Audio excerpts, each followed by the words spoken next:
Capital T. इससे भी जो दो युग्मक बने वो स्मॉल टी और स्मॉल टी। अब क्या करना है, संकरण कराया जाता है और संकरण से जो संतति प्राप्त होगी उसे बोलेंगे अपने F1PD। जनक से जो प्रथम संतति प्राप्त होती है वो F1PD।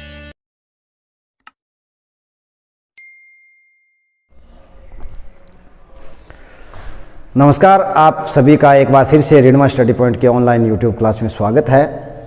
आज का ये वीडियो कक्षा 10 विज्ञान विषय से संबंधित है, जिसमें पाठ 3 आनुवंशिकी के अंदर आनुवंशिकता के नियमों के बारे में पढ़ेंगे। तो देखिए, मेंडल ने जो प्रयोग किए थे वो उद्यान मटर पे किए थे और उद्यान मटर का आपको वैज्ञानिक नाम भी याद रखना है, पाइसम सेटाइवम। तो उद्यान मटर पर संकरण के प्रयोग कर कुछ नियम दिए। उन्हीं नियमों में से कुछ जो 3 नियम हैं वो आपके सिलेबस में हैं, उनके बारे में अध्ययन करेंगे। पहला नियम पढ़ते हैं, प्रभाविता का नियम क्या है। प्रभाविता का जो नियम है वो एक संकर संकरण पर आधारित है, ये आपको याद रखना है। एक संकर संकरण क्या है, इससे पहले के वीडियो में अपने डिस्कस कर चुके हैं, फिर भी एक बार फिर देख लीजिए कि यदि एक ही लक्षण को लेकर संकरण करें और उसकी वंशागति का अध्ययन करवाया जाए तो वो एक संकर संकरण कहलाता है। तो पहली बात अपने यही लिखेंगे इसके अंदर कि यह नियम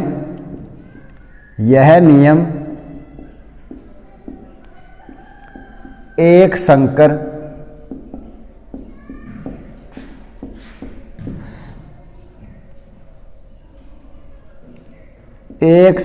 संकरण के प्रयोगों के परिणाम पर आधारित है। पूछ लिया जाता है कि मेंडल ने जो नियम दिए उनमें से एक संकर संकरण के परिणाम पर आधारित कौन सा नियम है, प्रभाविता का नियम है। दूसरा है पृथक्करण का नियम, जो आपके सिलेबस में है, वो भी एक संकर संकरण पर आधारित है।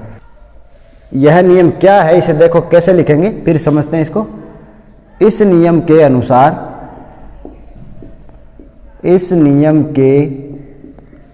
अनुसार जब एक लक्षण लिए विपर्यासी समयुग्मजी यानी शुद्ध पादपों में संकरण करवाया जाता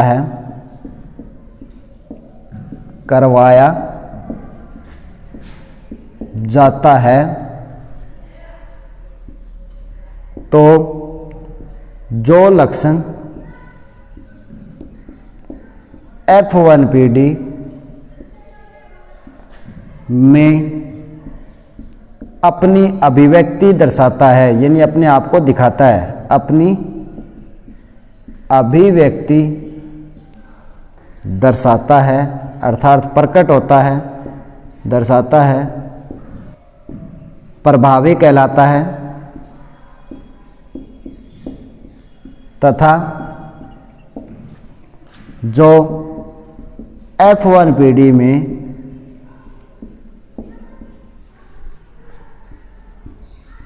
अपने आप को छुपा लेता है या अभिव्यक्ति नहीं दर्शाता, अप्रभावी कहलाता है। यही क्या है, प्रभाविता का नियम है। इसको अपने एक उदाहरण के द्वारा समझेंगे। एक बार आराम से देखिए कि इस नियम के अनुसार एक लक्षण के लिए विपर्यासी समयुग्मजी पादपों में संकरण कराएंगे।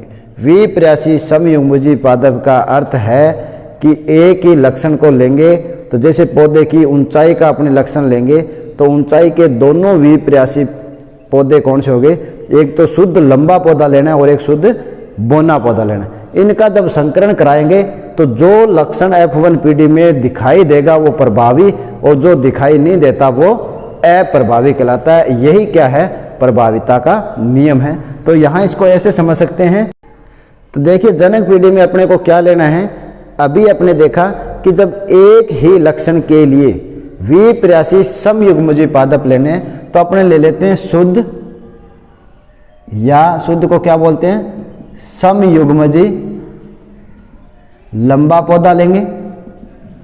लक्षण कौन सा ले रहे हैं, पौधे की ऊंचाई का लक्षण ले रहे हैं। दूसरा है शुद्ध या समयुग्मजीय बोना पौधे लेंगे। दोनों के दोनों क्या हो गए, विपर्यासी पौधे हो गए, बोना पौधा, दोनों लक्षण क्या हो गए, विपर्यासी हो गए। तो शुद्ध लंबे पौधे के लिए जो जीन प्रारूप कैपिटल टी और बोने पौधे के लिए जीन प्रारूप होते हैं स्मॉल टी। जिस पौधे को लेकर संकरण कराया जाता है उसे क्या कहा जाता है, जनक पीढ़ी कहेंगे। संकरण जब भी होगा तो जो जीन है इनके दोनों युग्म विकल्पी अलग अलग होकर युग्मकों का निर्माण करते हैं।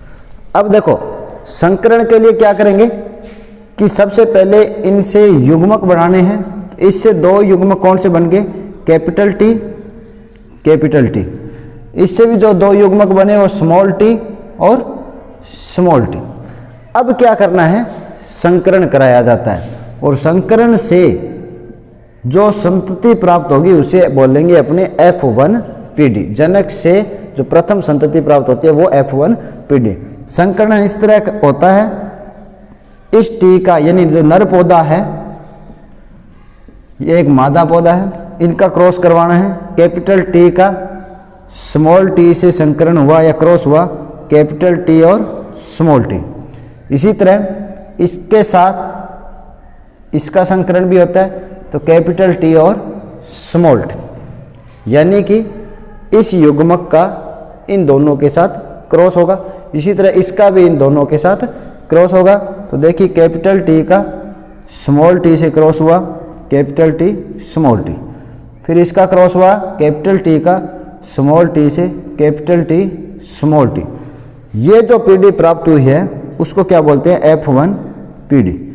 इसमें सभी पौधे क्या है, लंबे हैं। सभी पौधे क्या है, लंबे हैं, परंतु इसको ऐसे लिखेंगे सभी संकर लंबे।